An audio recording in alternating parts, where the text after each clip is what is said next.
चलिए, so we'll get started with a new topic. This is pointers in C language. Now अपने syllabus के हिसाब से pointers has a very small weightage अपने syllabus में, but it's not about the weightage. The concept itself is extremely important. In fact, अगर इतने साल से अगर C language market में टिका हुआ है ना, तो उसका एक सबसे बड़ा reason जो है, that reason is pointers, please. So let us first try and understand why do we have this idea of a pointer, and then obviously we'll get started with the questions. Now, pointers में से ना exam में you are not expected to write any program, so you don't expect so much of programming from pointers. What you can expect is a lot of output tracing questions and a little bit of theory as well. तो अपन पहले क्या करेंगे, बहुत सारे output tracing questions देखेंगे और उसके बाद एक बड़ा important सा theory question है, we'll discuss that as well. Paper में generally इसका weightage 3 से 4 मार्क का, maximum 1 question is what you can expect. वो question number 1 जो compulsory होता है ना output tracing वाला, उसमें you can surely expect pointers का questions. अच्छा, I haven't muted you guys. आपको अगर बीच में कुछ भी पूछना है ना, you can just unmute yourself and you can ask any queries if at all you have. Now, what exactly is a pointer and why do we have this idea of a pointer? Just understand this first. Now, see this.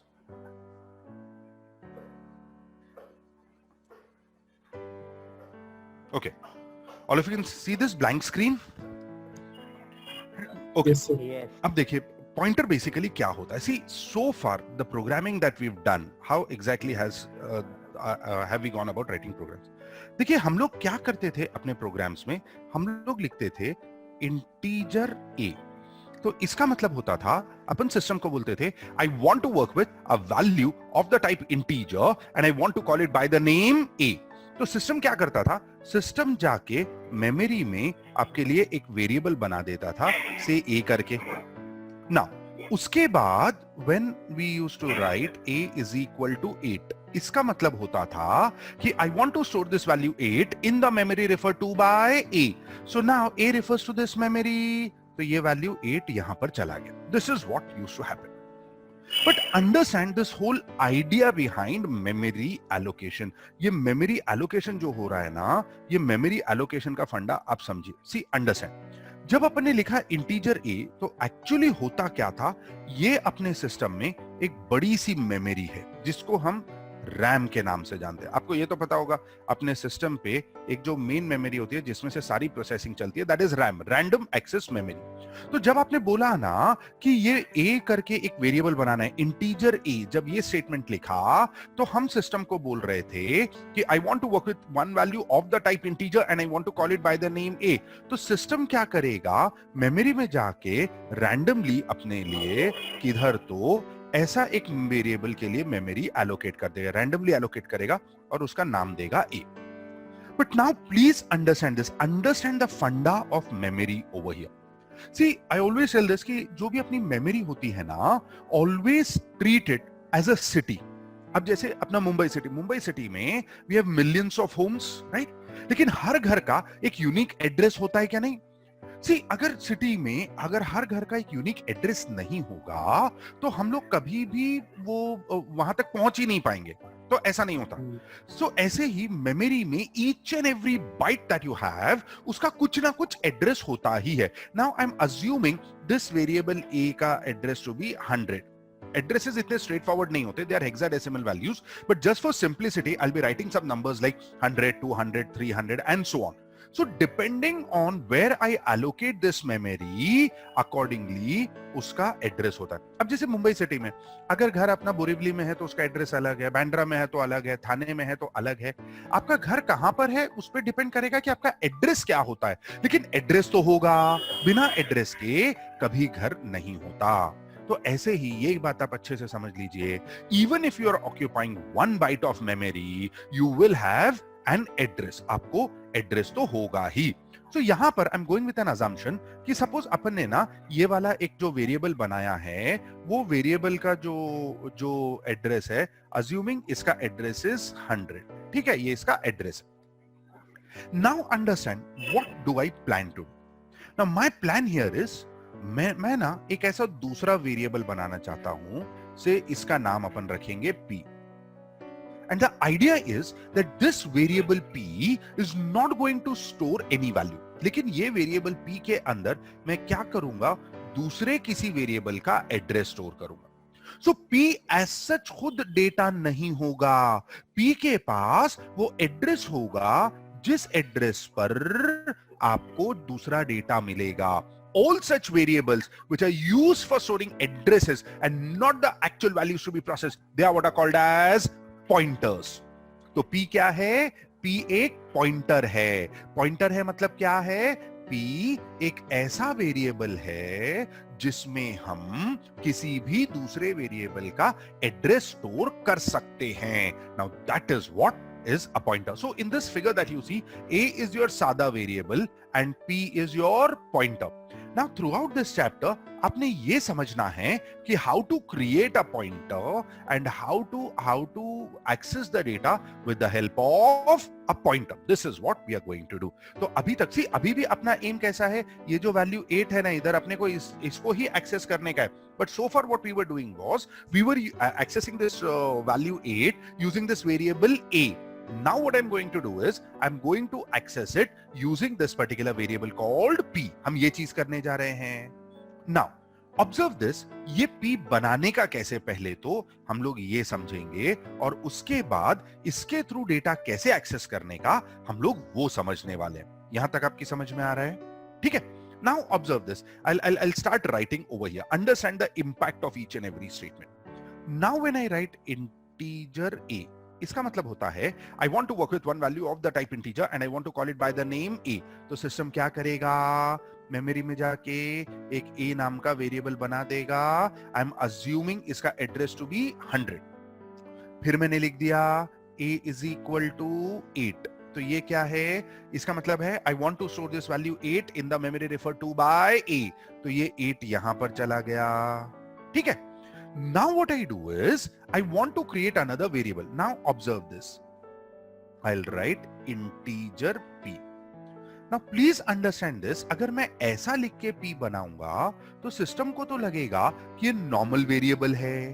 But मेरे को system को बोलना है that this is not a normal variable. This is going to be a pointer. मतलब it is going to store the address. तो मैं क्या करूंगा? इसको ऐसे डिक्लेयर करूंगा integer pointer p. This is how you declare a pointer. See actually ना पूरा जो पॉइंटर का कॉन्सेप्ट है वो दो ही ऑपरेटर के ऊपर आता है. One is this which is called as value at operator and second is this which is address of operator. So once we are done with our discussion ना, I'll take you to these two operators और ये दो operators क्या करते हैं आप समझिए. अब मैंने यहां पर p बना दिया. नाउ यहां पर मैं आपको बोल रहा हूं कि ये जो a का एड्रेस है ये p में कॉपी हो जाएगा इस तरीके से. बट सवाल ये है कि ये a का एड्रेस p में कॉपी होगा कैसे? इसके लिए हम एक ऑपरेटर यूज करेंगे which is written as ampersand but it is read as address of. तो इसको आप कैसे पढ़ोगे? This is address of a. Address of a जब आपने लिखा तो ए का एड्रेस कितना है? 100. I'll take this value and I'll store it in p. इस तरीके से p बनेगा. तो यहां पर आप देखिए हम लोगों ने क्या किया. हम लोगों ने यहां पर पहले एक सादा वेरिएबल बनाया a और उसके अंदर वैल्यू डाल दिया 8. उसके बाद अपन ने एक पॉइंटर बनाया p और फिर एड्रेस ऑफ ऑपरेटर की मदद से p के अंदर a का एड्रेस स्टोर कर दिया. So this is how I will create a pointer. So far we've been just trying to understand कि बाबा पॉइंटर बनाने का कैसे और उसके अंदर एड्रेस डालने का कैसे. ऑब्वियसली अभी अपना ये देखना बाकी है कि पॉइंटर की मदद से हम लोग ये डेटा कैसे एक्सेस कर सकते हैं. आई होप यहां तक समझ में आ रहा है. राइट. चलिए नाउ गोइंग बैक टू अपना ओरिजिनल स्लाइड्स ये चलते हैं. ये देखिए. So what exactly are pointers? Pointers are variables which are used to store addresses of other variables, right?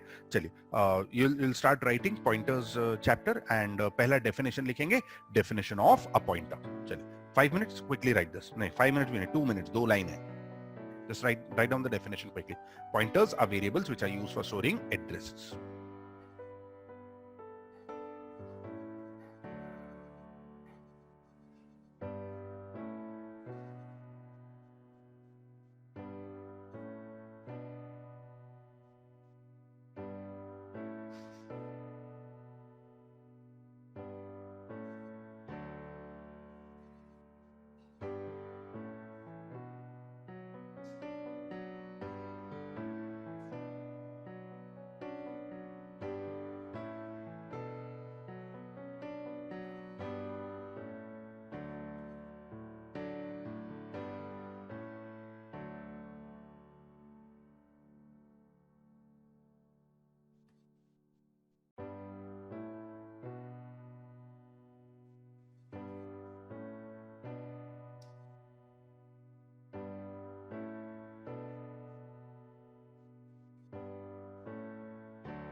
Okay done.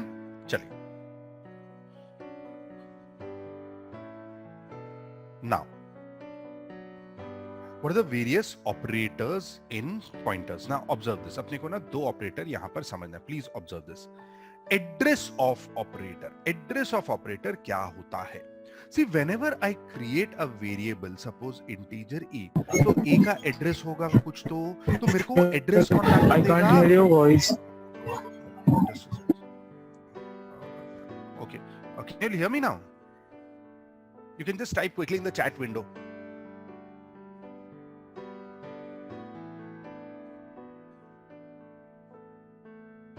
Can you guys hear me? Yes, sir. Yes, sir. Yes, sir. Okay. Okay. I guess Yes, most of you can hear me. Whoever just said can't hear me, just check your connections, please. I think things are all good. Okay. चलिए, तो हम लोग जब एक variable बनाते हैं integer a, तो ये वेरिएबल का कुछ तो एड्रेस होगा, तो कोई तो होना चाहिए जो अपने को ये एड्रेस ला कर देगा। उसके लिए होता है आपका एड्रेस ऑफ ऑपरेटर। आप इसको कैसे पढ़ेंगे? Address of A. What will this return? This will return Upmanyu, can you just mute your system, please? It's causing disturbance. So address of A, this will return the address of that particular variable. So address of operator क्या करता है? Address of operator will return the addresses of the variables associated with it. एक और दूसरा operator है value at operator. अभी अपन जब अभी एग्जांपल्स देखेंगे ना, उसमें हम लोग ये ऑपरेटर देखेंगे। Please understand this.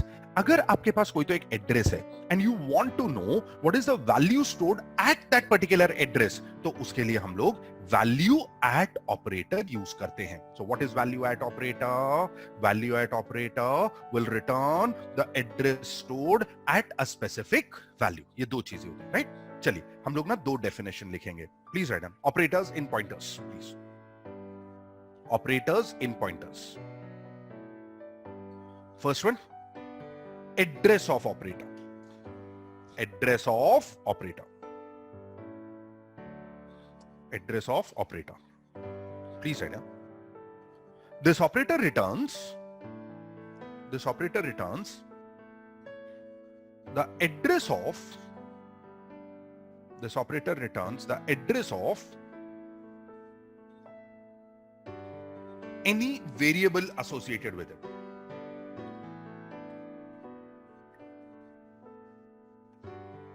Address of any variable associated with it.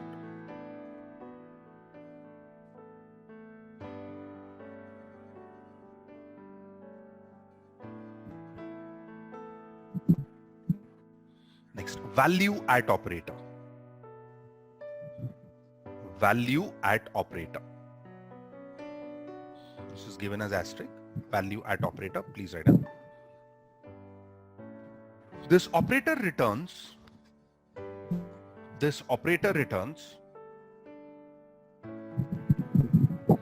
the value stored at a specific address. This operator returns the value stored at a specific address.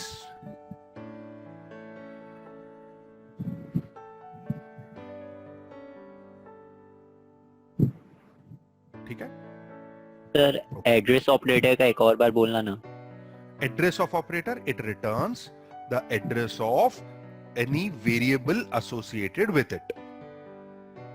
Address of operator returns the value of a variable associated with it. Value at operator returns the value stored at a specific address.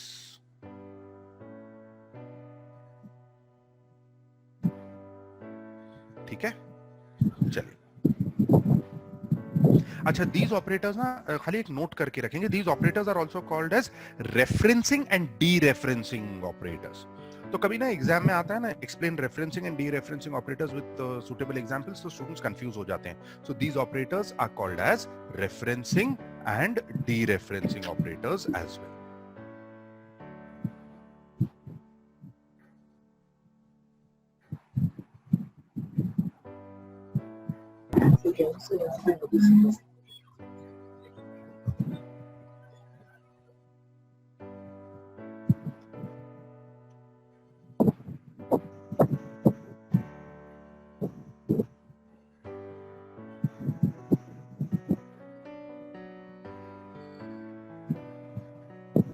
ठीक है, okay चलिए now अभी what will do is we'll have to take up lot of output tracing programs. एक program लेंगे और फिर उसके बाद विल ट्राई एंड डिटरमाइन उसका आउटपुट्स क्या है. Now please understand this. क्या होता है लॉट ऑफ टाइम्स ना students tend to solve these questions orally. वो चीज कभी मत करना. Will be scribbling something, will be writing something. आपको दिखेगा कि ड्रॉ करने के लिए ना 10 सेकंड से ज्यादा नहीं लगता, लेकिन once you draw that then answers become very obvious. ठीक है, चलिए will start with the first question. Just take down the question first and then I will discuss the solution. तो ऐसे क्वेश्चंस आएंगे, you need to get the outputs right. अब जैसे यहाँ पर 4 प्रिंटफ है, इसके 4 आउटपुट आने वाले हैं. एग्जाम में अगर एक भी रॉन्ग हुआ you don't get a single mark. हाँ,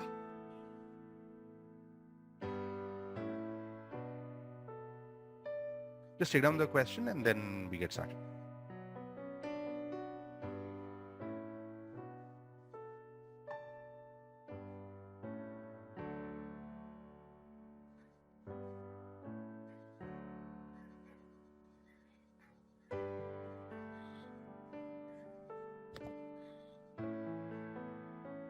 You guys are logged in from your computers or phones? Computer. While studying, it's always better to log in from a computer with a headphone.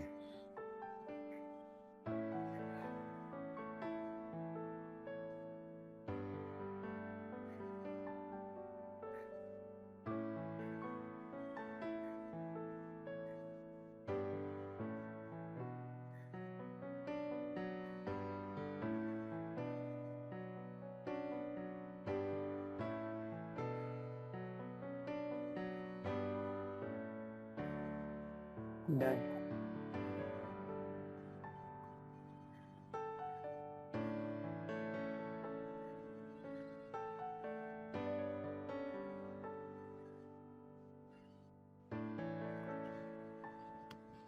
चलिए, done. Yes. Okay, I'll start with the solution.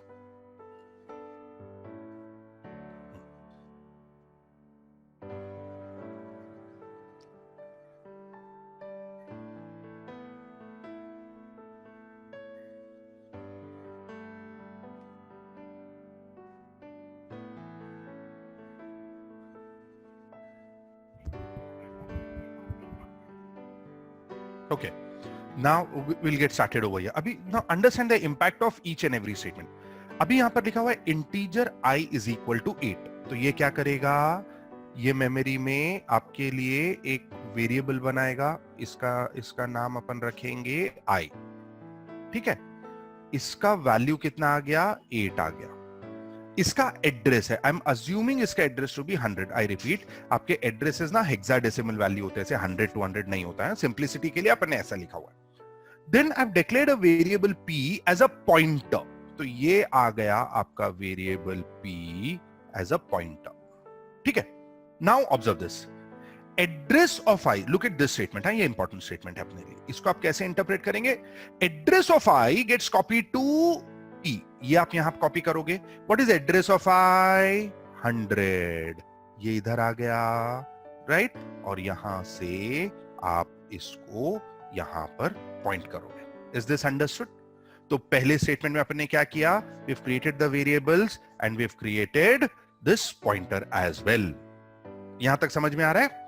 Okay, now let's try and get the outputs. See, हर output के बाद अपन ने slash इन डाला हुआ है, यानी मेरे जो 4 आउटपुट आने वाले हैं ये 4 अलग लाइन पे आएंगे. So when I write printf I, what it will do is it will display the contents of I. Variable I के अंदर क्या वैल्यू है, वेरिएबल I के अंदर अभी क्या वैल्यू है, प्लीज बताइए. वैल्यू इज, ये वेरिएबल I के अंदर वैल्यू क्या है, 8. तो पहला printf का स्टेटमेंट आएगा 8. Now observe this, when I write printf P, see agreed की आपने यहां पर p को एज अ पॉइंटर डिक्लेयर किया हुआ है, लेकिन जब तक आप सिस्टम को बोलते नहीं हो to use it as a pointer, system does not treat it as a pointer. So when I write printf p, what this will do is it will treat p like a normal variable. जब अपन ने लिखा ना printf I, तो इसने क्या किया, देखिए ये वाले स्टेटमेंट ने जब अपन ने printf i लिखा तो ये स्टेटमेंट i के अंदर जो भी वैल्यू था वो डिस्प्ले कर रहा था. Similarly when I right printf p, तो p के अंदर जो वैल्यू है वो डिस्प्ले करेगा वो. तो p के अंदर क्या वैल्यू है? 100. ये एड्रेस डिस्प्ले होगा. समझा ये 100 क्यों आया? Right. Now look at this. अभी थर्ड printf स्टेटमेंट आप देखिए अपना. ये third printf statement is, how do I read it? Value at p. I look at it like this. Observe this. This is value at p. ऐसे पढ़ने का. अच्छा, सिर्फ p बोला, सिर्फ p बोला तो ये हो गया 100. ये ले लीजिए इधर वैल्यू एट. इसको आप कैसे पढ़ेंगे? Value at 100. What is the value at 100? This is 8. ये ऐसे आ गया. Is this understood? ठीक है. Now look at this statement. This is value at address of i. कैसे पढ़ेंगे आप इसको? Value at address of i. Now what is address of i? If I just evaluate this much, address of i is 100, and then when I take this here, this is value at 100. What is the value at 100? A value at 100 is 8. ये समझ में आ गया आपको? So my answer is 8. So you can see this. There are so many different ways of accessing the same value. I accessed यहाँ से, I accessed यहाँ से, and I accessed यहाँ से. ठीक है? Now this output is fine, but understand यहाँ पर ये जो वैल्यू अपन ने लिखा हुआ है, ये जो वैल्यू अपन ने लिखा हुआ है 100, ये एक्चुअली जो है ये आपका assumption है. We've assumed the value of i to be 100. This is not the actual address. Now exam में आउटपुट्स में you cannot write values which are your assumptions. तो इसलिए हम लोग क्या करते हैं, आउटपुट ऐसा नहीं लिखेंगे. अपने को लिखना पड़ेगा output is 8 address of i. You should not write any value which is an assumption. And 8 and 8. समझा ये आउटपुट कैसे आ गया? राइट. सो वो प्रोग्राम के लिए what is the output? 8 address of i, 8 and 8. चलिए इतना लिखेंगे and this will be the end of the first question for us.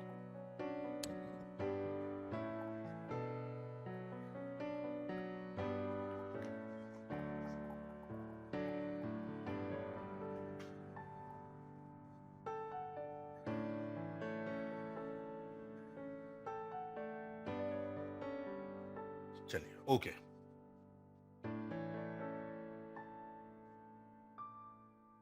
Next question.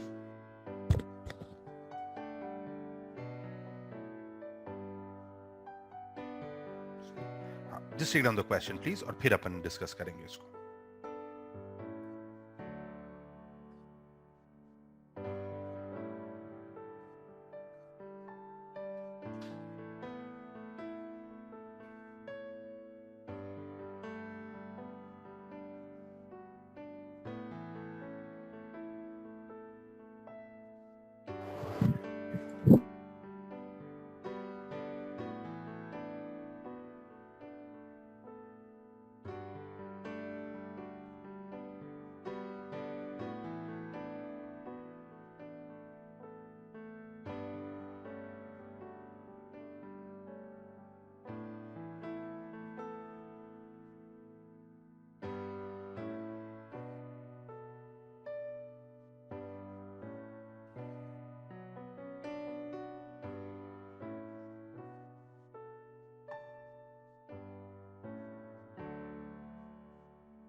Okay, done?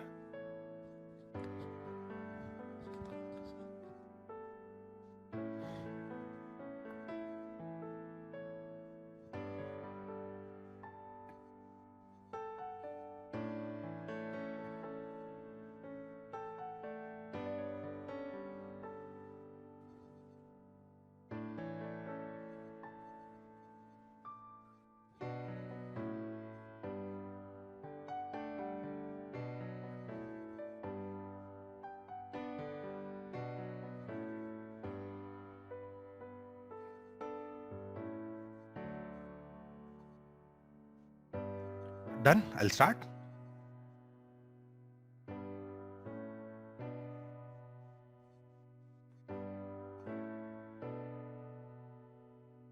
Yes, sir.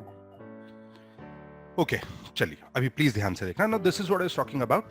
सी दिखने को कितना भी सिंपल दिखे, don't try and solve these questions orally. हाँ, चलिए अभी अपन स्टार्ट करते हैं इसको।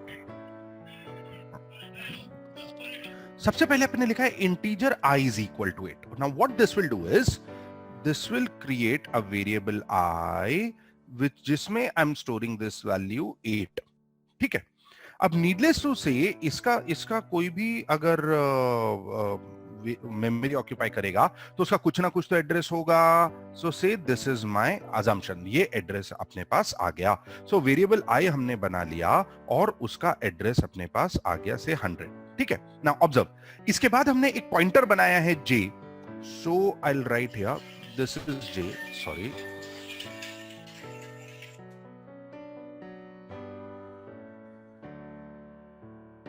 so this is your variable j, pointer j, and then there is something k. I'll elaborate on this little later. अपन ने एक और वेरिएबल बना दिया है, ये है k। ठीक है, ये तीन वेरिएबल्स बन गए। Now this is what has happened because of the first statement. Now observe this. अब आप इसको कैसे पढ़ेंगे? Next statement. This is address of I is getting copied to j. Address of I किधर कॉपी हो रहा है? j में कॉपी हो रहा है। What is address of I? 100. ये j में चला गया। This is 100. So j now becomes a pointer to this. ये समझा? Similarly, address of j now gets copied to k. What is address of j? See, जैसे i का कोई address है, ऐसे j का भी तो कुछ ना कुछ एड्रेस होगा ना। Anything that occupies memory will have an address. यहाँ पर what I'll do is I'll go with an assumption कि से j का address is 200. Now what have we done over here is यहाँ j का जो एड्रेस था इसको हम लोग k में कॉपी कर रहे हैं. In that case what happens, यहाँ पे j का जो एड्रेस है 200 वो k में आ गया. So k is a pointer to j. Now understand this, I is an ordinary variable. J is a pointer. If you look at this particular variable J के पास जो एड्रेस है उस एड्रेस पर डेटा है. So J is a pointer. Now when I say K, now look at this. A के पास जो address है say 200, that address belongs to another pointer. यानी K एक ऐसा पॉइंटर है जो हमको दूसरे पॉइंटर की ओर लेके जा रहा है. So K is a pointer to a pointer. इसलिए इसको ऐसा डिक्लेयर किया हुआ है. समझा? तो I जो है वो सादा वेरिएबल है, J जो है वो पॉइंटर है और K जो है it's a pointer to a pointer. Is this clear? ये डिक्लेरेशन समझ में आ गए I J K के? ठीक है. Now let's try and get the outputs. Let's figure out कि ये आउटपुट्स ऐसा क्यों आ रहा है. Observe this. अब पहला प्रिंटफ अपन देखते हैं, ये वाला. पहले प्रिंटफ में है I J K, मतलब I am required to display the contents of variable I J and K. Always remember, भले आपने पॉइंटर डिक्लेयर किया होगा, जब तक सिस्टम आपको बोलता नहीं, जब तक आप सिस्टम को बोलते नहीं हो, सिस्टम उस वेरिएबल को पॉइंटर की तरह ट्रीट नहीं करता. So when I right I J K, I के अंदर अभी क्या वैल्यू है 8, तो मेरा पहला प्रिंटफ का पहला आउटपुट क्या आएगा 8. J के अंदर क्या वैल्यू है, यहां पर J के अंदर वैल्यू इज 100 और K के अंदर क्या वैल्यू है 200. So my first printf statement gives me this output I, J and K. Is this understood? समझा? ये 800 और 200 किधर से आया? ठीक है. अभी नेक्स्ट printf देखते हैं. नेक्स्ट printf में अपने पास क्या लिखा हुआ है? Value at J and value at K. Now please observe this. इसको कैसे इंटरप्रेट करने का. हाँ, अपन ने लिखा है, I am writing at the top of the screen, value at J. अच्छा, खाली J बोला तो उसके अंदर क्या है? J के अंदर क्या है? This is 100. Then you take value at 100.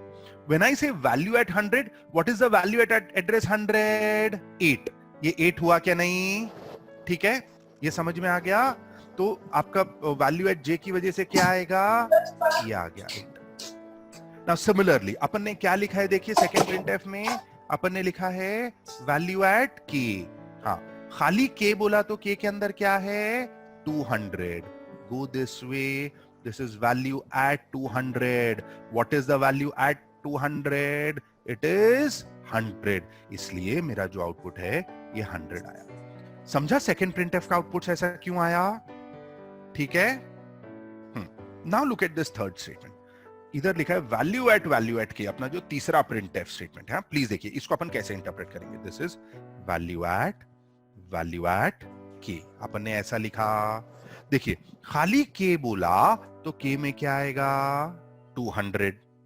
मैं पहला वाला ऑपरेटर ले लेता हूं, value at 200। What is the value at 200? Value at 200 is 100। ये समझ में आ रहा है? फिर ये सेकंड है, Yes. Value at 100। What is the value at 100? Is 8। ऐसे करके अपना ये आउटपुट आ गया। समझा? तो अपने आउटपुट्स क्या आएंगे? 8, 100, 200 फर्स्ट प्रिंटफ की वजह से, सेकंड प्रिंटफ की वजह से 8 एंड 100, एंड थर्ड प्रिंटफ की वजह से सिर्फ 8 आ गया। वो आउटपुट कैसे आ रहा है वो समझ में आ रहा है? Right? But Yes. Again like what I mentioned earlier as well, ये जो वैल्यूज 100 और 200 हमने लिखे हुए हैं, these are our assumptions. You cannot write values which are your assumptions. So instead of 100 and 200, what I'll write is address of I and address of J. Is this understood? Never ever write any values in your answers which are your assumptions. ठीक है? So your output is 8, address of I, address of J. वो output से ज्यादा आपको ये समझ में आ रहा है वो आउटपुट कैसे आया, राइट? ये Yes. आउटपुट आप एक बार लिख लेंगे जल्दी से, and then I will show you the previous screen also, just in case if you want to take down the working. Okay.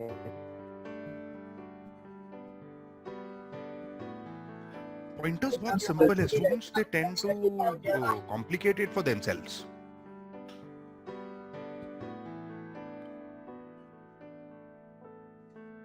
Okay, just in case आपको अगर वर्किंग लिख के रखना है तो ये आप लिख सकते हैं।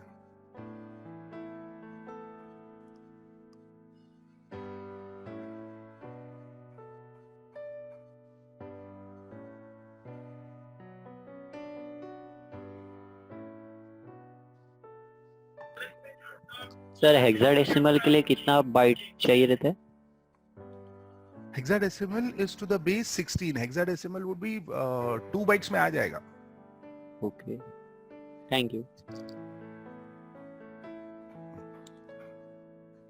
See, that is what orally solve नहीं करने का। ये अपन ने अगर ड्रॉ किया ना तो हार्डली 5-7 सेकंड लगता है, but it will make sure that you don't go wrong.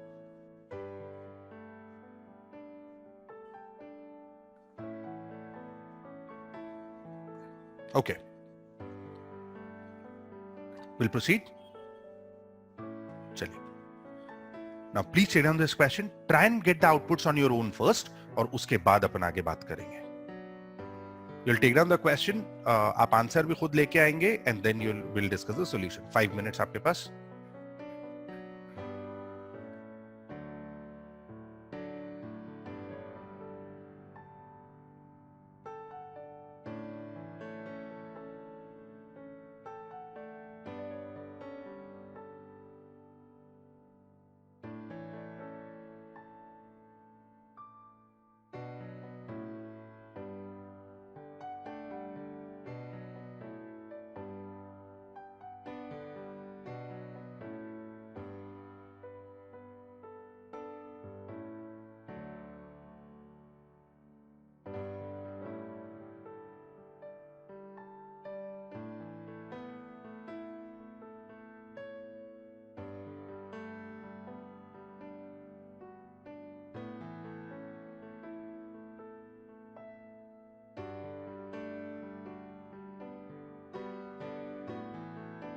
So the screen has changed.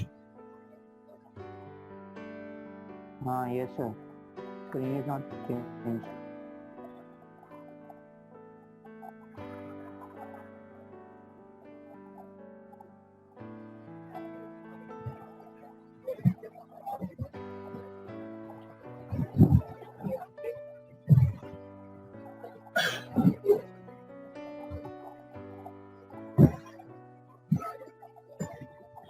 Sir, screen is not changed. So please.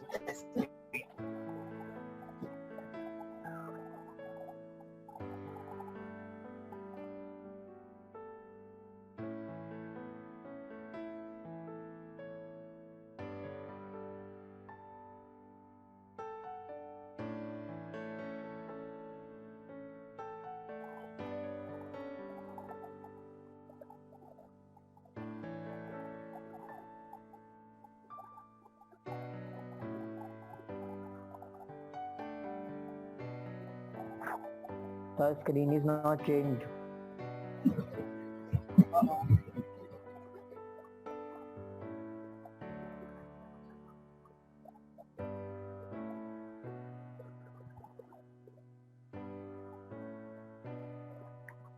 Screen change हुआ क्या?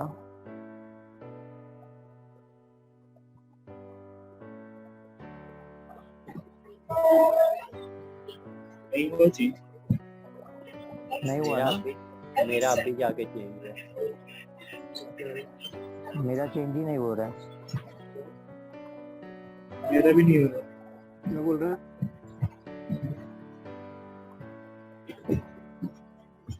क्वेश्चन ही नहीं आ रहा है।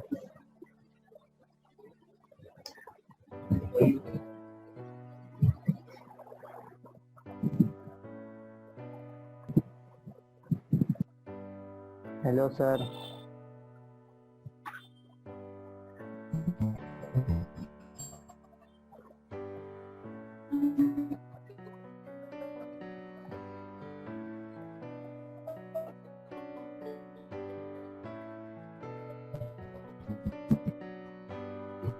स्क्रीन ही चला गया।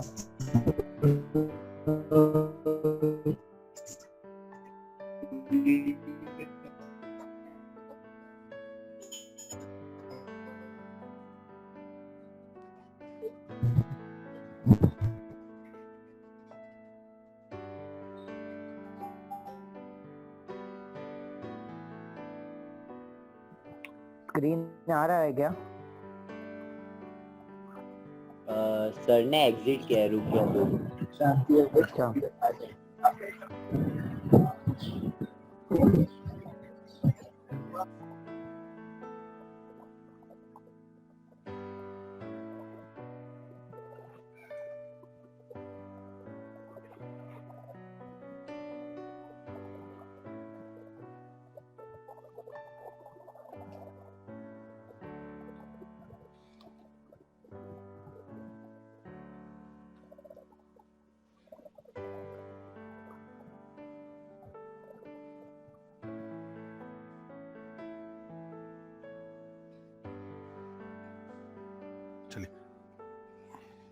आगे आउटपुट्स।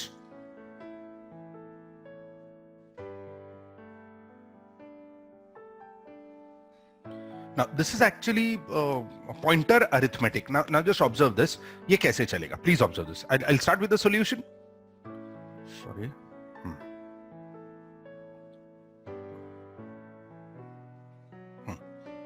अब इधर कैसे है मालूम है? We've declared three variables A, B and C, and we've declared three pointers A1, B1 and C1. Right?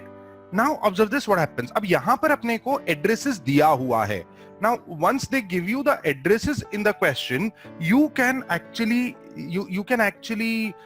write those values in your answers. तो यहाँ पर addresses अपने को दिया हुआ है. So unless they give you addresses like this, you are not supposed to be writing any of these values. Now observe this. Let us try and figure out what's happening. So A, B, C, A1, B1, C1 सबका addresses दिया हुआ है. So look at this. As of now, this is what is given. A का address ये है, B का address ये है, C, A1, B1, C1. So यहाँ पर we've made these declarations. इसके वजह से ये सारे variables आपके बन गए. Now let's go step by step. Address of A goes to A1. So what is address of A? This is 1000. This goes to A1. ठीक है. Address of B goes to B1. What is address of B? So which is 2000. So B का address B1 में चला गया. So B1 is 2000. Address of C goes to C1. So ये आ गया आपका 3000 over here. Right? So Yes. basically A1, B1 and C1 are addresses or pointers to A, B and C. This is what we've got. ठीक है? Now observe this. Printf A1, B1, C1. ये पहला वाला printf statement अपन देखते हैं. इसके वजह से क्या होगा? Now, even though we've declared A1, B1 and C1 as pointers, unless we tell the system to treat it as a pointer, system will not treat it as a pointer. So A1, B1, C1 जब अपन print करेंगे, A1 में क्या है 1000, B1 में क्या है 2000 और C1 में क्या है 3000. तो अपना आउटपुट क्या आ गया 1000, 2000 and 3000. Is this understood? समझा? यहाँ तक क्या है? Now, Yes. इसके बाद what I do is I'm incrementing the pointer. The way you increment normal variables na, you can perform similar arithmetic operations on pointers as well. So यहाँ पर I'm incrementing pointers A1, B1 and C1. Now what A1 plus plus will do is it will increment the value of A1 by 1, B1 will increment the value of B1 by 1 and C1 will increment the value of C1 by 1. ऐसा है. And then when I print A1, B1 and C1 because of this printf statement, ये क्या करेगा? ये incremented values display करेगा ना. तो अपन ने पहले ABC को डिस्प्ले कर दिया इधर से, उसके बाद उसको इंक्रीमेंट कर दिया, तीनों को एक एक से इंक्रीमेंट कर दिया, A1, B1, C1, और उसके बाद जब वापस से अपन प्रिंट करेंगे तो वो इंक्रीमेंटेड वैल्यूज डिस्प्ले करेगा. सो A1 was 1000 incremented by 1, B1 was 2000 incremented by 1, C1 was 3000 incremented by 1. So now when I display A1 plus plus was 1000 plus 1, so it has become 1001.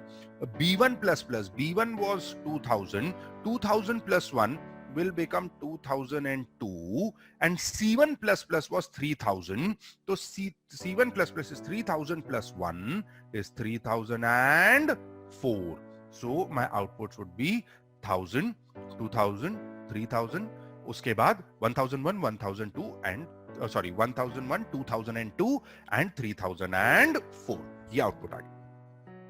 Now obviously आप लोगों ने जब try किया होगा तो may be आप लोगों के आउटपुट्स आए होंगे सेकंड प्रिंटफ की वजह से 1001, 2002, 3004 के बदले 1001, 2001 and 3001. Now understand why is this that this has become 2002 and this has become 3004. चलो ये तो फिर भी समझ में आती है बात, ऐसा क्यों हुआ. Now please understand this properly. ये आउटपुट ऐसे क्यों आ रहा है.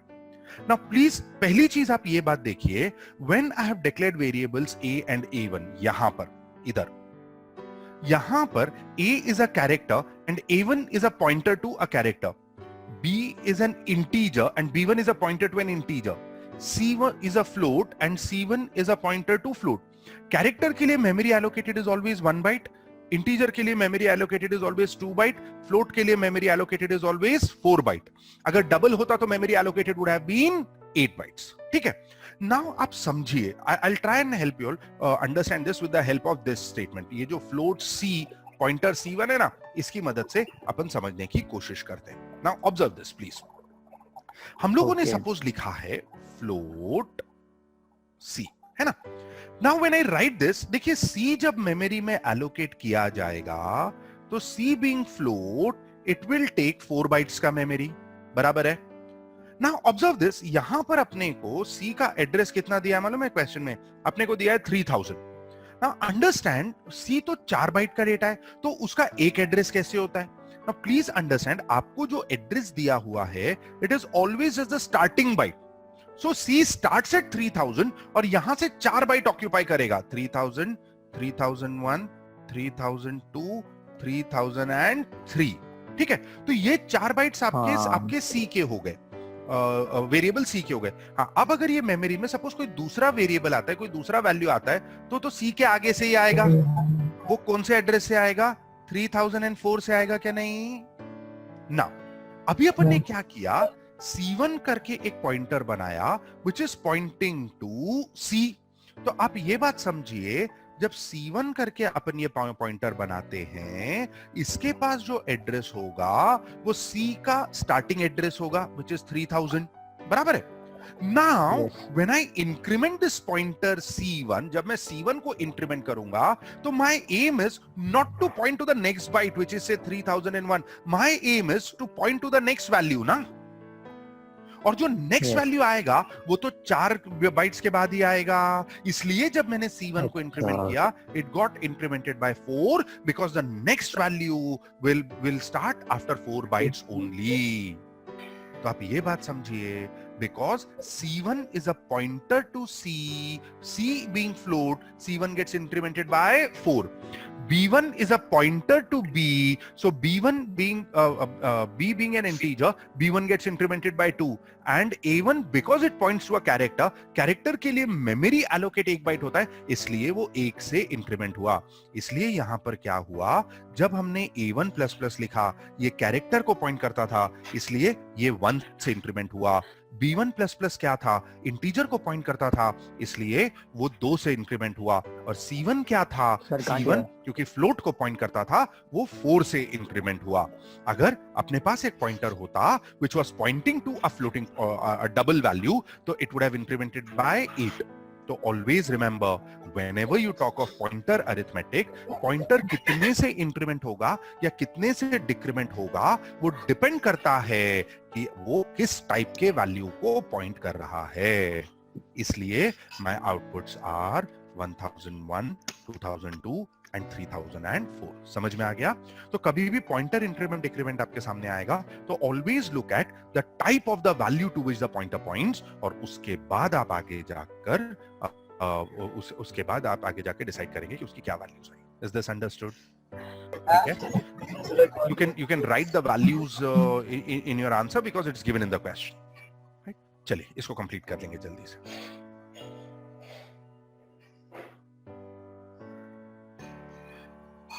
For this question, again, please take down the question and try and determine the output. Make sure that you give your best shot for this question.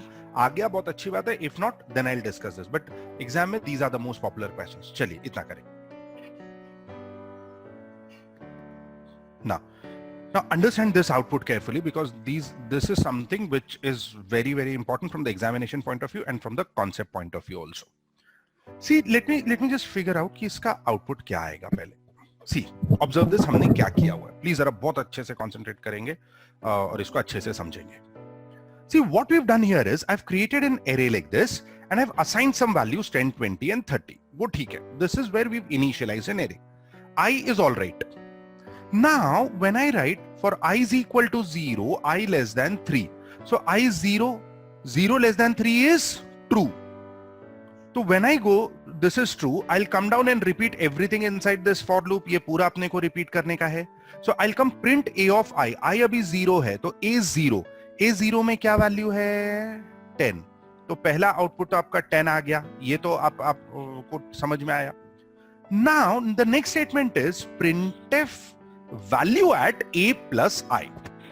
अब यहां पर अपने को प्रॉब्लम ये है कि अपन ने लिखा है value at a plus I. अपन ने ये लिखा है ना. Now the argument here is into this particular loop what is happening is यहां पर ये जो अपने पास एक्सप्रेशन है इसमें I का वैल्यू तो मेरे को मिल गया है 0. सवाल ये है कि ये a के बदले क्या आएगा.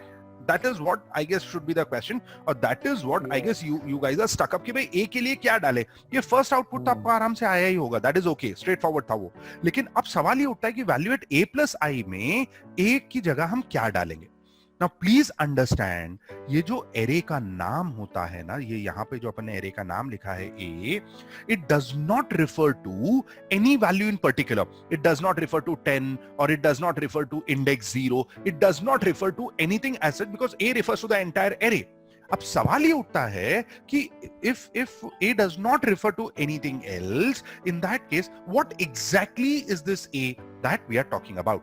Now observe this. ये क्या होता है प्लीज जरा बहुत अच्छे से सुनिएगा, बहुत अच्छे से इसको समझेंगे कि a एग्जैक्टली होता क्या है. See observe this. Now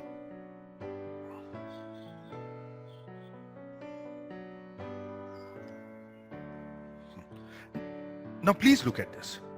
see क्या होता है, हम लोग जब भी कोई भी वेरिएबल बनाते हैं तो वो मेमोरी में रैंडमली उसके लिए मेमोरी एलोकेट होती है. आप समझिए, देखिए अपन जब एक सादा वेरिएबल बनाते हैं ना इंटीजर a करके, तो सिस्टम क्या करेगा, ये मेमोरी में जाएगा और मेमोरी में जाके a नाम का एक वेरिएबल रैंडमली बना देगा.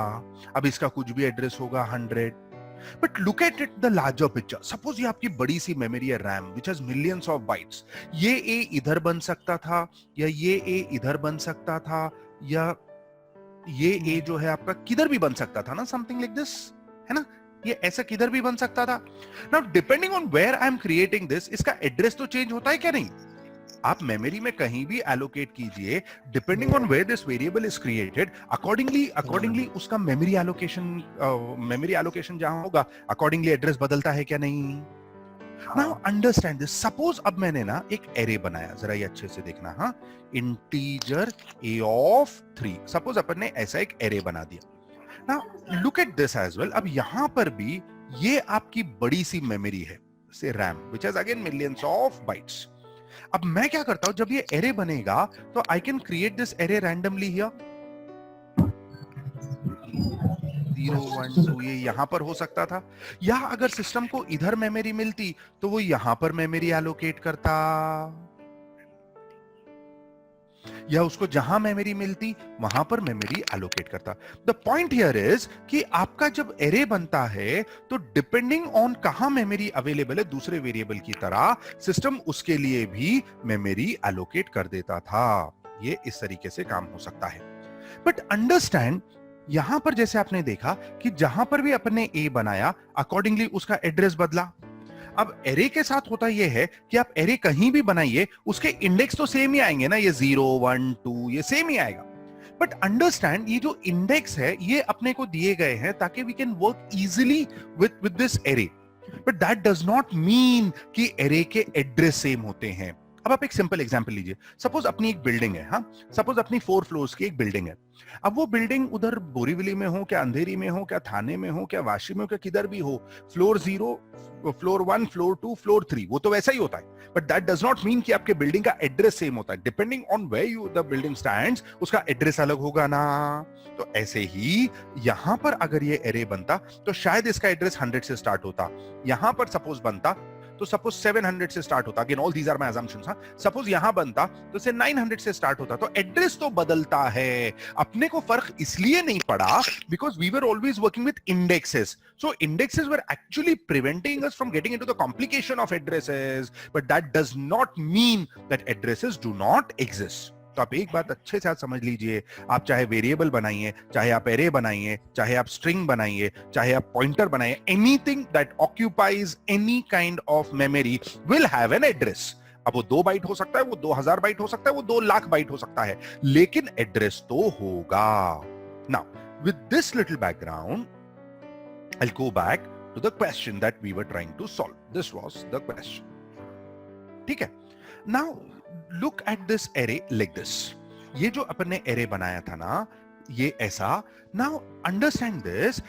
उसके इंडेक्स तो है ही, इंडेक्स कहीं भी जाने वाले नहीं है, दैट इज फॉर श्योर। लेकिन ये इंडेक्सेस तो आपके है ही, but look at these addresses. Now because this is an array of integer, इसका हर मेमोरी लोकेशन 2 बाइट का होगा। तो I have gone with an assumption कि सपोज ये एरे का जो स्टार्टिंग एड्रेसेस है, सपोज वो 1000 है। 1001 is for this value 10, 1002 1003 for the value 20, 1004 1005 for the value 30। मतलब हर मेमोरी 2 बाइट का है ना। अब आप ये बात आप समझिए, अगर मैं सिर्फ एरे का नाम बोलता हूं ए, एरे का जो नाम होता है it always refers to the address of the starting byte. तो अगर कोई मेरे से पूछे कि बाबा मैंने खाली अगर ए बोला तो वो ए का वैल्यू क्या होगा, ए का value would be 1000. Sorry, I've gone to a different question. So A का जो वैल्यू होगा, it will by default refer to the address of the starting byte. तो अभी अपने को एक बात समझ में आ गई क्या? जब भी हम लोग सिर्फ एरे का नाम बोलते हैं, एरे का नाम जो होता है, it always refers to the address of the starting byte. Is that very clear? Now with this little background, now I'll again go back and try and solve this. तो यहां पर हमने एक एरे बना दिया जो अब आपको सामने दिख रहा है, I is okay. For I 0, 0 less than 3 is true. Come down. Printf A of I, A 0. ये तो स्ट्रेट फॉरवर्ड है। A 0, 0 जो आपका इंडेक्स है उसमें से वैल्यू क्या आ गई आपके पास? आपके पास वैल्यू आ गई 10। बहुत अच्छे से देखेंगे अभी। Now this is printf value at, this is second printf, हाँ, this is A plus I। जरा ध्यान से देखना, बहुत ध्यान से देखना। यहां पर A जो है, it is the address of the starting byte which is 1000, और I जो है उसका वैल्यू कितना है? 0। नाउ प्लीज आप ऐसे समझिए कि A जो एरे का नाम है, it refers to the address of the starting byte. तो एरे का जो नाम होता है ना, वो खुद एक्चुअली एक पॉइंटर है। एरे का नाम एक पॉइंटर, एक एड्रेस होता है। सो 1000 प्लस 0 कितना हो गया? दिस इज 1000, बराबर है। वैल्यू एट 1000 मैं लिखूंगा। What is the value at address 1000? मेरा सेकंड आउटपुट क्या आ गया? 10। समझा सेकंड प्रिंटफ की वजह से 10 क्यों आया? अब आप 1000 प्लस 0 लिखिए इधर, या 0 प्लस 1000 लिखिए, भाई वैल्यू तो 1000 ही होने वाला है ना। So this is also value at 1000 which is 10. ऐसे मेरे 3 आउटपुट आ गए. Is this understood? यहां तक आपके समझ में आ गया क्या? Okay.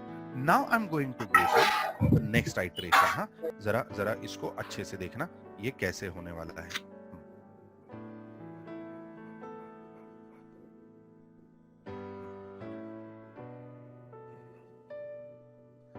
Observe this.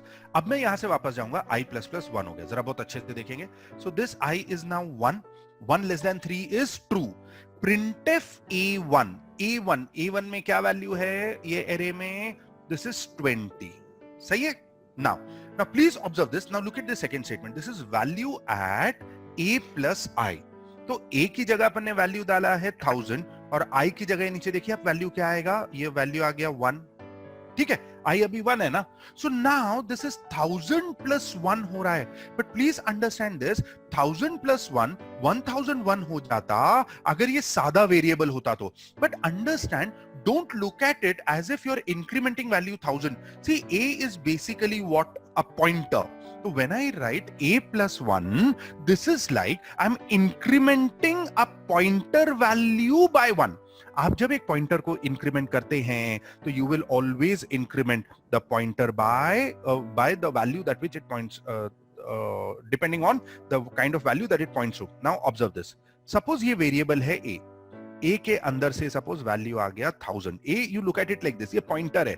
Now a is actually an integer pointer. Integer pointer को जब मैं इंक्रीमेंट करूंगा it will always increment by 2. तो this is actually 1000 plus 1 is actually 1002. मतलब जब मैं इसको इंक्रीमेंट करूंगा 1000 plus 1 ये कितना हो जाएगा? ये 1002 हो जाएगा. मतलब ये इसको पॉइंट करने लग जाएगा ना. Now what is value at 1002? This is 20. समझा क्या? तो आप ये बात समझिए, when I write a plus 1, don't think कि I'm incrementing the value of a by 1. Think of it like this कि I'm trying to increment pointer a by 1. Is this clear? अब आप 1000 plus 1 लिखो इधर या 1 plus 1000 लिखो, it will become 1002. इसलिए मेरे ये दो आउटपुट 20 and 20 आ जाएंगे. इतना आपकी समझ में आ गया? ठीक है. Now look at this last step. अब ये last step अपना कैसा चलने वाला है? इसको ना जरा बहुत अच्छे से देखेंगे वापस से.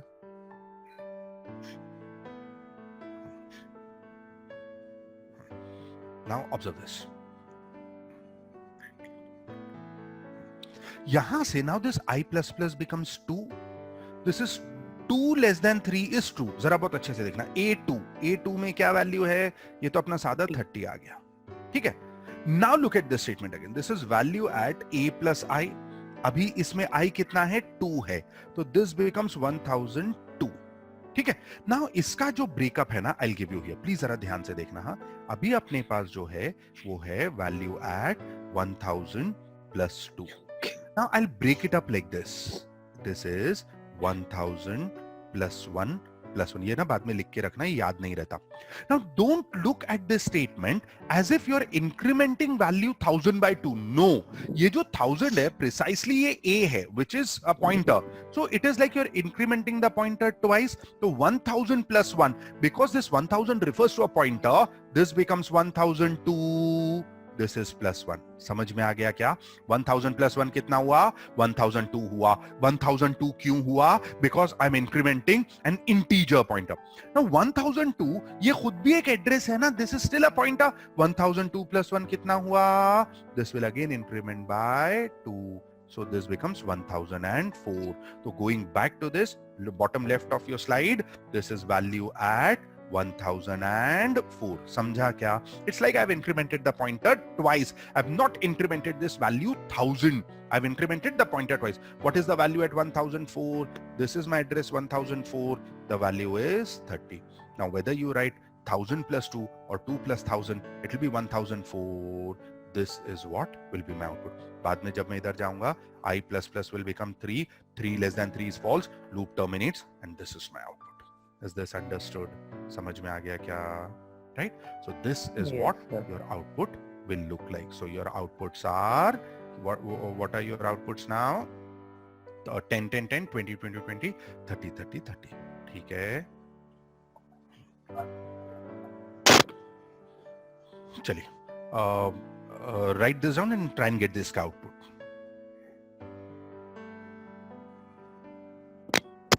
Okay, let's try and understand this.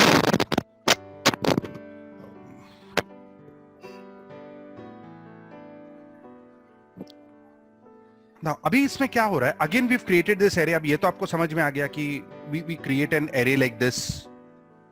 Yes, sir. ठीक है? Now look at this. Yes, sir. तो अभी यहाँ पर अपन ने एक एरे बना दिया है विद दीज वैल्यूज 10, 20 एंड 30 और ये उसके एड्रेसेस हो गए. Now just observe this. I am creating a pointer p. सो ये कैसे बनेगा प्लीज देखिए. ये बन गया आपका पॉइंटर p. ठीक है. Now when I write p is equal to a, तो a का वैल्यू p में कॉपी होगा. Now over here what exactly is a? a is nothing but the name of the array. और array का नाम क्या होता है? The name of the array always refers to the address of the starting byte. So what I'm going to do is, यहां पर a का जो वैल्यू था 1000, वो यहां पर हमने डाल दिया इस तरीके से. ठीक है. और ये क्या करेगा? p is now a pointer to a. So p is an integer pointer. p is effectively pointing to a value of the type integer. So p is an integer pointer. यहां तक ठीक है? ये समझ में आ रहा है? Now let's look at the first printf statement. देखिए, फर्स्ट printf स्टेटमेंट में अपन ने लिखा है printf value at plus plus p. ये प्री इंक्रीमेंट है क्या? नहीं. Now observe this. ये कैसे चलेगा? Now what I will do is I will first solve this plus plus p. See p is a pointer. So now when I apply any increment or decrement operation, तो जो भी pointer वाला operation है वही applicable होगा यहाँ पे. So if p is 1000, तो प्लस प्लस p उसको कितना बना देगा? This will become 1002 because it's an integer pointer ना. तो प्लस प्लस p क्या करेगा? ये 1000 को चेंज करके बना देगा 1002. मतलब अब वो जो इसको पॉइंट करता था पिछले वैल्यू को, that is now going to change. तो ये जो पॉइंटर था ये खत्म हो गया आपका. अब उसके पास नया वैल्यू क्या आया है? 1002. अब 1002 जो नया एड्रेस आया है वो उसको पॉइंट करेगा. तो ये अब किसको पॉइंट कर रहा है? इसको पॉइंट कर रहा है. समझ में आई बात? Now, observe this. Value at 1002. What is the value at 1002? Value at 1002 is 20. So my output here is 20. First printf के वजह से मेरा आउटपुट क्या आ गया? 20 आ गया. Is this understood? So Yes, ये जो sir. पहला printf स्टेटमेंट था, इसने क्या किया? इसने पॉइंटर को इंक्रीमेंट किया और जहां पर भी इंक्रीमेंट होके आ गया पॉइंटर, वहां का वैल्यू डिस्प्ले किया. ठीक है.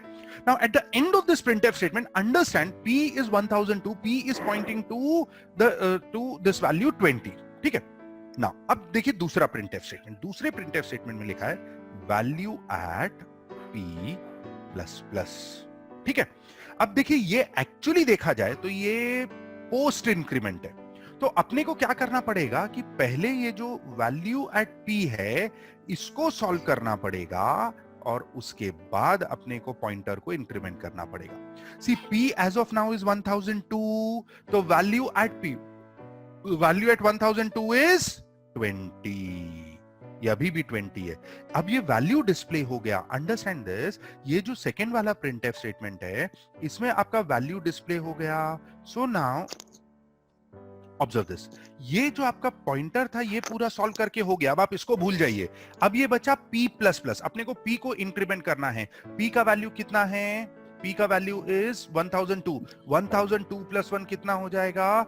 This is 1004. तो ये पॉइंटर खत्म होके ये इसको पॉइंट करेगा. तो दोनों प्रिंटफ में फर्क ये है.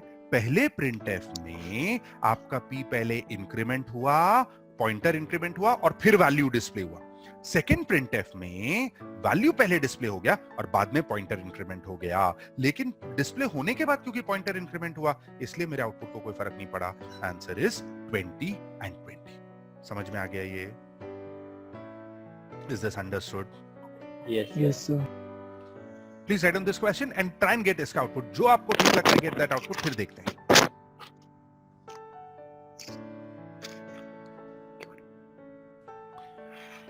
चलिए, let's try and figure out what the outputs are. See, again, you need to be very sure with the increment and decrement operators. अब वो कैसे चलता है? Now, टू स्टार्ट विथ वापस से हम लोगों ने यहां पर एक एरे बनाया है where we initialize to 10, 20 and 30.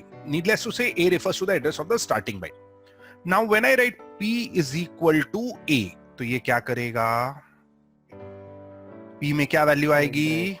Which is 1000, right? Because A refers to the address of the starting byte. This is what is happening.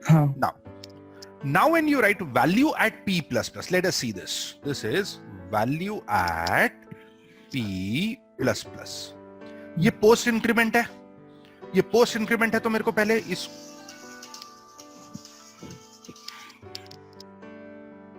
ये पोस्ट इंक्रीमेंट है तो मेरे को पहले ये सॉल्व करना पड़ेगा वैल्यू एट पी. ठीक है, P is 1000. What is value at 1000? This is 10. तो my first value is 10. ठीक है, नाउ अंडरस्टैंड दिस. अब इसमें क्या हुआ है, आपका ये जो वैल्यू एट है ये सॉल्व करके हो गया. Next what you need to do is you just need to go P plus plus. Value at P solve करके हो गया. अब इसमें से वैल्यू निकल गया, अब खाली अपने को P plus plus करना है. P is 1000, तो 1000 plus 1 कितना हुआ? 1002. तो ये क्या करेगा, ये इसको पॉइंट करने लग जाएगा. ये जो पुराना वाला पॉइंटर था ये खत्म हो गया. Is this understood please? Yes. So over here, just understand this properly कि पहले अपने वैल्यू डिस्प्ले किया और पॉइंटर इंक्रीमेंट किया. Now look at this second printf statement. जरा ये अच्छे से देखना. ये आपका जो ये second printf statement है, ये जो है इसको अपन ब्रेक कैसे करें, इसका ब्रेकअप आप देखिए ये कैसे आने वाला है. यहां पर अपन ने लिखा है plus plus value at P. Now understand this is a pre-increment operator. ये plus plus आया है. So you have to look at it like this. See, when it is plus plus value at P, this being a pre-increment operator, this is plus plus value at P. ये ऐसा. इसको आपको ऐसे interpret करना पड़ेगा. तो what is plus plus increment value at P? What is value at P? 20. Incremented. तो ये कितना हो जाएगा? 21 हो जाएगा. समझा? तो ये स्टेटमेंट क्या कर रहा है, आपका वैल्यू चेंज कर रहा है. अब मेरा ये एक्सप्रेशन में वैल्यू एट P सॉल्व करके हो गया, वो सॉरी प्लस प्लस सॉल्व करके हो गया, और अब जब मैं प्रिंट करूंगा तो पॉइंटर तो उधर ही है, मैं आउटपुट वुड बी 20. ये जो पहला स्टेटमेंट था इसने वैल्यू डिस्प्ले किया और पॉइंटर इंक्रीमेंट किया. ये जो दूसरा स्टेटमेंट था इसने वैल्यू इंक्रीमेंट किया, पॉइंटर उधर ही रहा. See, जैसे यहां पर हम पुटिंग दीज ब्रैकेट्स ना, ये ब्रैकेट्स डालेंगे ना तो आपको फटाक से समझ में आ जाएगा कि what exactly is happening. So my output is 10 and 21. Is this understood please? Yes. अब अपने नोट्स में ना I have given you lot of practice questions like these, but basically इतने ऑपरेशंस अगर आपको आ गए तो you should be able to manage any of these questions. Sir अगर पॉइंटर प्लस प्लस P होता तो मेमोरी लोकेशन आता ना. पॉइंट नहीं, मेमोरी लोकेशन कभी डिस्प्ले होगा ही नहीं. अगर आप मेरे को बोलते हो उसी पॉइंटर P प्लस प्लस, तो ये है ना आपका पहला वाला जो प्रिंटफ स्टेटमेंट है, पहला वाला जो प्रिंटफ स्टेटमेंट है, दिस इज व्हाट ना, पॉइंटर P प्लस प्लस. ये ऐसा था, पोस्ट इंक्रीमेंट है ना ये. तो ये क्या करेगा, पहले वैल्यू एट P डिस्प्ले, ये क्या करेगा, वैल्यू एट P डिस्प्ले कर देगा और फिर पॉइंटर इंक्रीमेंट करेगा. So, खाली आपको ये फिगर आउट करना होता है कि do you need to increment the pointer और do you need to increment the value at that specific address. ठीक है, तो ये एरे और पॉइंटर का कॉम्बिनेशन है, प्लस इसमें पॉइंटर अरिथमेटिक है. ये कॉम्बिनेशन एग्जाम के लिए ज्यादा इंपॉर्टेंट है, बिकॉज इसी टाइप के कोई क्वेश्चंस आएंगे. ठीक है, और ऐसे बहुत सारे प्रैक्टिस क्वेश्चंस आपके नोट्स के में पॉइंटर्स चैप्टर में दिए हुए हैं. Please make sure that you solve them, especially if you're a comp IT student now, you'll be studying data structures next semester is all about pointers and functions. So you have to be good, you have to be really good with pointers going into the next semester. Okay. So this brings us, हाँ, अगर pointer plus plus P होता तो output क्या आता? ये वाला, हाँ ये रहा. हाँ, तो ये वाला इसमें अपने सारे कॉम्बिनेशंस कवर किए हुए हैं. ओके. तो ये प्री इंक्रीमेंट है, तो ये पहले पॉइंटर इंक्रीमेंट करता था. ओके सर, है ना, ऐसा सारे कॉम्बिनेशन. ये एक्चुअली 4 प्रिंटफ में हमने सारे कॉम्बिनेशंस कवर किए हुए हैं. सो नोट्स के भी आप एग्जांपल सॉल्व करेंगे ना, जब आपने 2 4 5 ऐसे सॉल्व कर लिए, then you will realize it's pretty straightforward. All you have to figure out is कि वैल्यू इंक्रीमेंट करना है या पॉइंटर इंक्रीमेंट करना है. ठीक है, This now brings us to the last question from the chapter and the only possible theory question from the chapter, which is call by reference. Now, if you remember, when we discussed functions, we spoke about something called as call by value, right? Notes में ना आपको ये वाला जो question है functions chapter में मिलेगा. If I'm not wrong, I think it's somewhere around page 58, 59. वहां पर कहीं मिलेगा आपको call by value, call by reference. Now let's try and recollect कि what exactly is this? Call by value क्या था? Call by reference क्या था? वो हम लोग recollect करने की कोशिश करते हैं. Now observe this.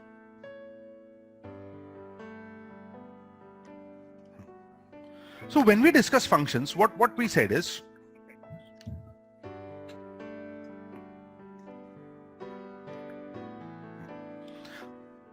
हम लोग अपने प्रोग्राम में क्या करते थे, एक फंक्शन लिखते थे सपोज सम करके, और उसके बाद उसके अंदर ऐसे कोई वैल्यूज होती थी, arguments to be precise. Yes. And then what we did was, हम अपने कोड्स में एक मेन नाम का फंक्शन लिखा करते थे, और from this we were calling this function sum by giving it some value, say a and b, जो अपन यूजर से रीड करते थे. अब इसमें होता ये था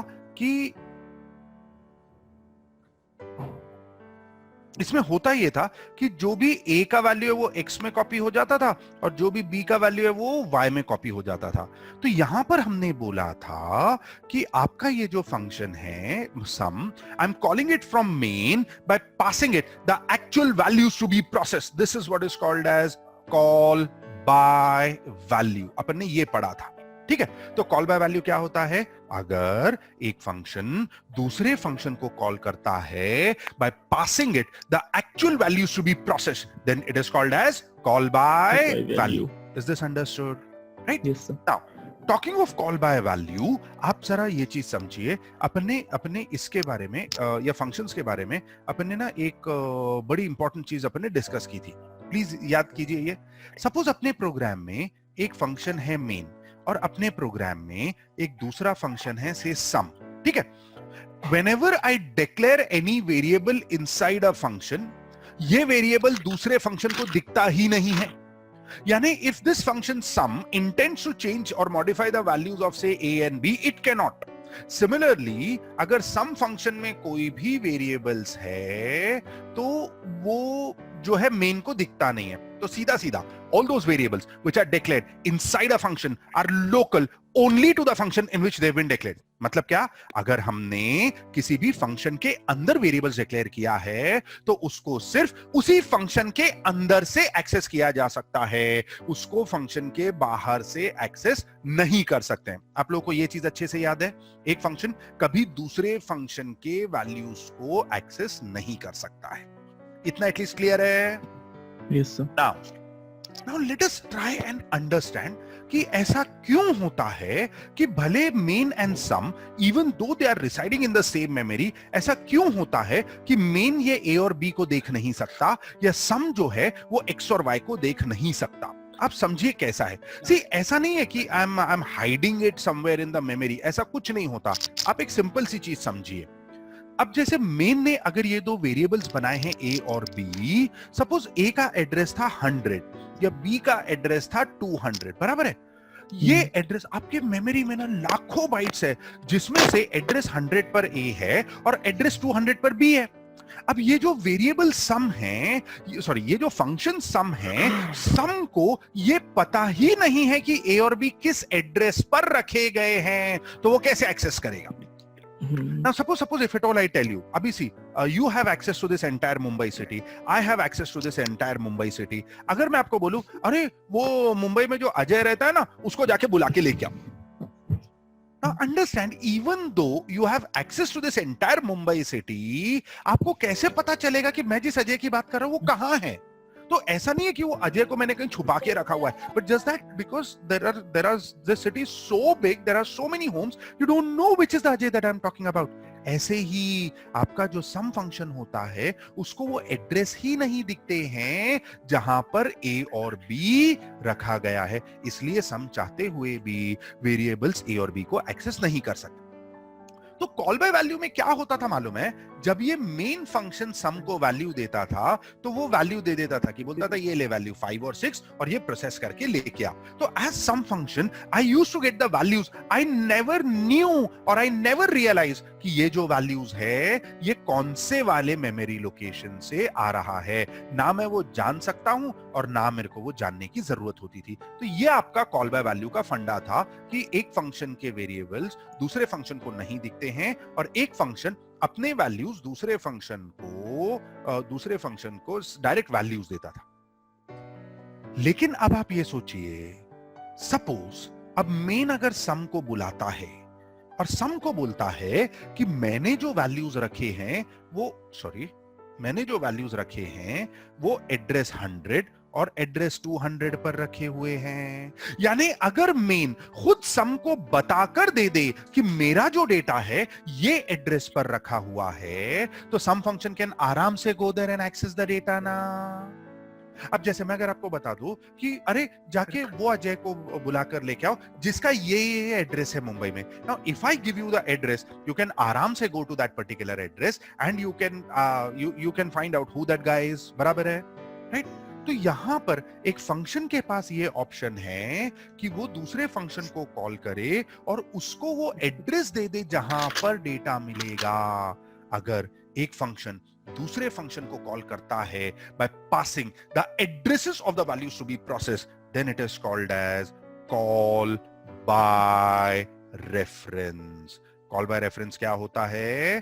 अगर एक फंक्शन दूसरे फंक्शन को कॉल करता है by passing the addresses of the actual values to be processed, then it is called as call by reference. तो अब आपके सामने जो प्रोग्राम आएगा उसमें आप देखोगे कि कैसे एक फंक्शन दूसरे फंक्शन को एड्रेस पास करता है और दूसरा फंक्शन वो एड्रेस की मदद से डेटा को एक्सेस कर सकता है। Also please understand this, generally speaking अगर कोई मेरे से पूछे कि भाई एक फंक्शन में से क्या हम दूसरे फंक्शन के डेटा को एक्सेस कर सकते हैं, no ways, that is not possible. हाँ, पॉइंटर या कॉल बाय रेफरेंस एक अकेला ऐसा ऑप्शन है जिसमें एक फंक्शन दूसरे फंक्शन के डेटा को एक्सेस कर सकता है। ठीक है, सो अब आपको दिखेगा एक प्रोग्राम आपके सामने आएगा जिसमें I will manipulate the variables belonging to a function from some other function. ठीक है, तो हम क्या करने जा रहे हैं समझ में आ रहा है? कॉल बाय रेफरेंस क्या है? एक फंक्शन दूसरे फंक्शन को कॉल करेगा by giving the addresses of the values to be processed. It is not going to give the value, it is going to give the addresses. तो वो address बताकर देगा और फंक्शन उस एड्रेस पर जाके खुद उस डेटा को मैनिपुलेट कर सकेगा। Is this fine? Okay, now Yes. going back to the main program, observe this. अब यहां पर एक सिंपल सा प्रोग्राम हम लोग लिखने वाले हैं। ये प्रोग्राम में हम लोग क्या करेंगे मालूम है? A program to swap the values contained in a function from some other function. मतलब मेरे को क्या करना है मालूम है? एक फंक्शन के अंदर के वेरिएबल्स होंगे जिसको मैं दूसरे फंक्शन के अंदर से मैनिपुलेट करने वाला हूं। Without pointers, no, this is not possible. बहुत ध्यान से देखिएगा, and this will also complete one of the most important theory questions that we have in our exam, which is call by value, call by reference. Now observe this. अब बहुत ध्यान से देखिए ये प्रोग्राम क्या है। ये रहा वॉइड में मैंने ना दो वेरिएबल्स बनाए हैं ing। Now what I will do is I will keep drawing here. ये देखिए आप अपने पास प्रोग्राम में एक मेन नाम का फंक्शन है और एक और अपन फंक्शन लिखने वाले हैं which is swap, which will come a little letter. उसको फिलहाल आप छोड़ दीजिए। यहां पर I have created two variables. ये रहा मेरा वेरिएबल i इन मेन और ये रहा मेरा variable j also in main, right? ये बोलने की जरूरत ही नहीं रही अब कि कोई भी value if it is occupying memory उसका कुछ ना कुछ एड्रेस होगा। तो सपोज मैंने अज्यूम किया है, सपोज i का एड्रेस इज 300, j का address is 400। Again these are my assumptions please. अब मैं क्या करता हूं, एक स्वैप फंक्शन वो डिक्लेयर किया हुआ है, तो फंक्शन प्रोटोटाइप है, दैट्स ओके। अब i के अंदर मैंने वैल्यू डाल दिया 10, ठीक है, और j के अंदर मैंने वैल्यू डाल दिया 20। ये मैंने वैल्यूज डाल दी। सो i का वैल्यू इज 10 एंड j का वैल्यू इज 20। अब अगर मैं यहीं पर अगर एक आधा प्रिंटफ स्टेटमेंट लिखूंगा और उसमें i और j डिस्प्ले करूंगा तो उसमें 10 और 20 आ जाएगा। लेकिन अब मैं क्या चाहता हूं मालूम है कि मेरा जो दूसरा फंक्शन है स्वैप नाम का, वो फंक्शन क्या करना चाहिए मालूम? वो फंक्शन आके मेन के वैल्यूज को स्वैप करना चाहिए. So I want the values belonging to this function main from another function called swap. अब ये कैसे होगा ये देखिए. Now observe this. I'm calling this swap function. ये आपका फंक्शन कॉल है, ये वाला स्टेटमेंट, राइट? बहुत ध्यान से देखिएगा कि ये स्टेटमेंट में मैं कर क्या रहा हूं. Look at the way I'm calling these values. Look at this. ये जो I और J ना, इसको कैसे कॉल किया. अगर ये स्टेटमेंट में मैं सिर्फ I या J लिखता तो वो क्या करता, I का जो वैल्यू है which is 10 और J का जो वैल्यू है 20 वो पास कर देता. Then it would have become call by value. But आप समझिए मैंने क्या लिखा है. देखिए मैंने यहां से लिखा है एड्रेस ऑफ I, यहां क्या लिखा है एड्रेस ऑफ J. तो इफेक्टिवली आप अगर देखेंगे तो मैंने जब स्वैप फंक्शन को कॉल किया, एड्रेस ऑफ I क्या है 300 और एड्रेस ऑफ J क्या है 400. So I'm calling this swap function by passing the addresses of the values that need to be processed. This is called by reference. अब ये जो वैल्यूज है 300 और 400 ये इधर आ जाएगी. x में क्या वैल्यू आ गई अभी 300, y में क्या वैल्यू आ गई अभी 400. Now please understand this, x और y जो वेरिएबल्स हैं उसके अंदर जो वैल्यूज आई है वो एड्रेसेस है ना, इसलिए अपन ने यहाँ पर x और y को एज अ पॉइंटर डिक्लेयर करके रखा हुआ है. समझा क्या ये पॉइंटर क्यों डिक्लेयर किया? क्योंकि मैं x और y को जो वैल्यूज पास कर रहा हूं ये वैल्यूज जो है एड्रेसेस है, तो एड्रेस जो वेरिएबल में आप स्टोर करोगे it has to be declared as pointer. समझा? Now observe this. अब हुआ क्या है, ये आ गया मैं x में, ये आ गया मैं y में. ना understand, I am in this swap function. x में क्या वैल्यू आई है 300. So this is actually now a pointer to this. Y में क्या वैल्यू आई है 400. So this is now a pointer to this.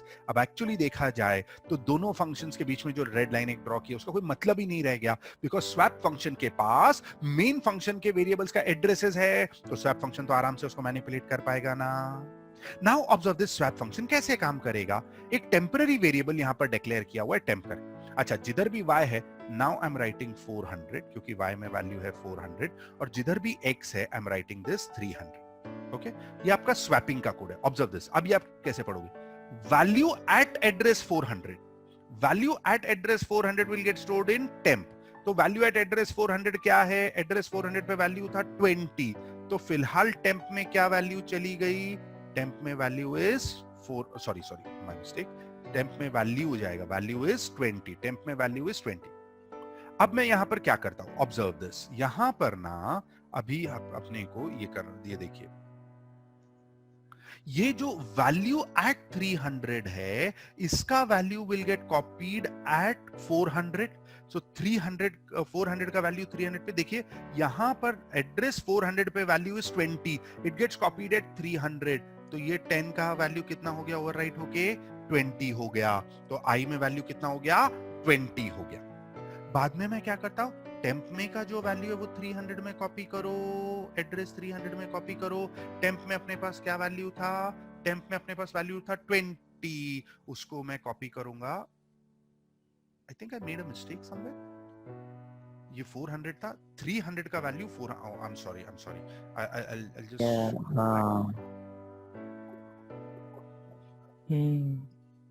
Yes, थोड़ा सा इंटरचेंज हो गया.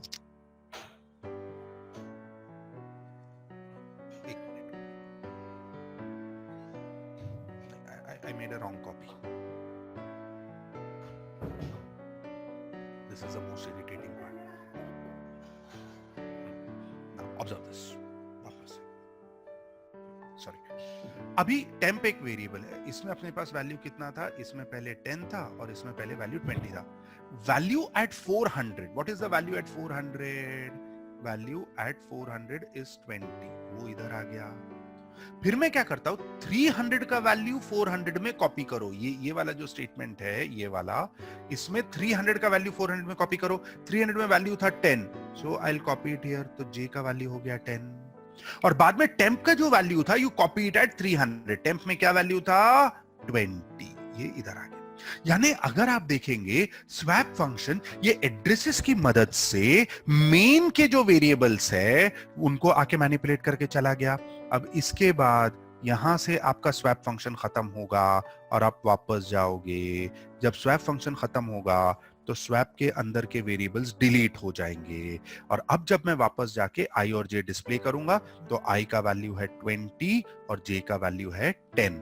तो जो मेरा आउटपुट 10 और 20 आना चाहिए था वो 20 और 10 आया। क्यों? मेन के जो वैल्यूज है उसको स्वैप फंक्शन ने लाके उसको एड्रेसेस की मदद से स्वैप कर दिया। इफ यू सी, हमने पहली बार एक फंक्शन में से दूसरे फंक्शन के डेटा को मैनिपुलेट किया है and this is possible because of call by reference. Call by reference क्या होता है? If I call a function by passing the addresses of the actual values to be processed, then it is called as call by reference. Call by reference एक अकेला ऐसा तरीका है जिसकी मदद से हम लोग एक फंक्शन में से दूसरे फंक्शन के वैल्यूज को मैनिपुलेट कर सकते हैं। Is this understood please? ठीक है, Yes, sir. right? So this completes call by reference for us, Yes, and sir. this also completes the chapter for us. छोटा सा चैप्टर है अपने लिए।